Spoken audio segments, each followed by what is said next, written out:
ಸಿಂಹ ಮತ್ತು ಕೊಕ್ಕರೆ ಮಿತ್ರತೆ. ಒಂದು ಹಳ್ಳಿಯಲ್ಲಿ ಒಂದು ದಟ್ಟವಾದ ಅರಣ್ಯವಿತ್ತು. ಆ ಅರಣ್ಯದ ಅಂಚಿನಲ್ಲಿ ಒಂದು ದೊಡ್ಡ ಸಿಂಹವಿತ್ತು. ಎಲ್ಲ ಮಾಂಸಾಹಾರಿ ಜಂತುಗಳು ಅವನಿಗೆ ಭಯಪಟ್ಟಿದ್ದವು. ಆದರೆ ಆ ಸಿಂಹನಿಗೆ ಮಾತ್ರ ಒಬ್ಬ ಗೆಳೆಯ ಬೇಕಿತ್ತು. ಆದರೆ ಯಾರೂ ಅವನ ಬಳಿ ಬರಲು ಧೈರ್ಯ ಮಾಡಲಿಲ್ಲ. ಒಂದು ದಿನ ಆ ಸಿಂಹ ಹೊಟ್ಟೆ ತುಂಬ ಊಟ ಮಾಡಿದ ನಂತರ ಮರದ ನೆರಳಿನಲ್ಲಿ ಮಲಗಿದ್ದ. ಅಷ್ಟರಲ್ಲಿ ಒಂದು ಚಿಕ್ಕ ಕೊಕ್ಕರೆ ತನ್ನ ಬೀಜದ ಹುಡುಕಾಟದಲ್ಲಿ ಅದರ ಮೇಲೆ ಹಾರಿ ಬಂದು ಕೂತಿತು. ಸಿಂಹನಿಗೆ ಎಚ್ಚರವಾಯಿತು. ಕೊಕ್ಕರೆ ಕಡೆ ನೋಡಿದ. ಕೊಕ್ಕರೆ ಭಯಪಡುವ ಬದಲು ಆತ್ಮವಿಶ್ವಾಸದಿಂದ ಹೇಳಿತು, ಏ ಸಿಂಹವೇ, ನಾನು ನಿನ್ನ ಸ್ನೇಹಿತನಾಗಬಲ್ಲೆನೆ. ಸಿಂಹರಾಜನಿಗೆ ಆಶ್ಚರ್ಯವಾಯಿತು. ನೀನು ನನ್ನ ಸ್ನೇಹಿತ? ನೀನು ಚಿಕ್ಕ ಪುಟ್ಟ ಪಕ್ಷಿ ಇದ್ದೀಯ, ಆದರೆ ಚೆನ್ನಾಗಿದೆ.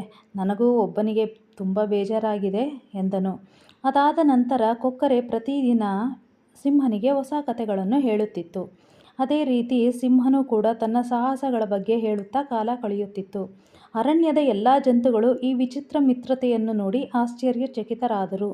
ಒಂದು ದಿನ ಅರಣ್ಯಕ್ಕೆ ಒಬ್ಬ ಬೇಟೆಗಾರ ಬಂದು ಬಲೆ ಬೀಸಿದ್ದ. ಆ ಬಲೆಗೆ ಸಿಂಹರಾಜನು ಬಿದ್ದು ಹೋದ. ಆತ ಹೆಚ್ಚು ಶಬ್ದ ಮಾಡಿದರೂ ಯಾರೂ ಸಹಾಯಕ್ಕೆ ಬರಲಿಲ್ಲ. ಆದರೆ ಈ ಕೊಕ್ಕರೆಗೆ ಆ ಶಬ್ದ ಕೇಳಿತು. ಅದು ತಕ್ಷಣ ಬಂದು ಬಲೆಯನ್ನು ಕಚ್ಚಿ ಕಚ್ಚಿ ಕತ್ತರಿಸಿ ಬಿಸಾಕಿತು.